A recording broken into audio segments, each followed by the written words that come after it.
সকালে তাড়াহুড়োয় হাতে মাত্র 10 মিনিট টাইম থাকলেই বানিয়ে ফেলতে পারবে এই সুপার হেলদি আর টেস্টি ব্রেকফাস্টটা।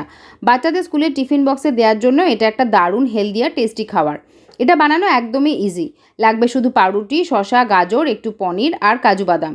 শসা আর গাজরটাকে প্রথমে গ্রেট করে নাও, আর তারপরে একটা মিক্সিং জারের মধ্যে কিছুটা টুকরো করা পনির আর সাথে জলে ভেজানো কিছুটা কাজু দিয়ে একটা স্মুথ পেস্ট বানিয়ে নাও। আর জানো তো, এই পনির কাজু বাদামের পেস্টটা দারুণ টেস্টি খেতে হয়।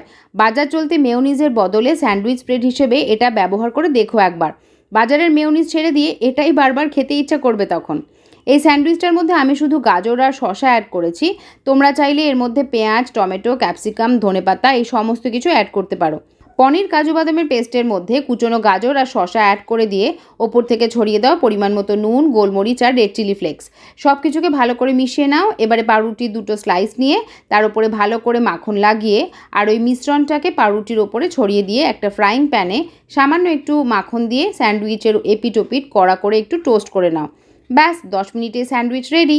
চটজলদি স্যান্ডউইচ বাড়িতে বানাও, সবাইকে খাওয়াও, নিজে খাও আর সবার মন জয় করে নাও।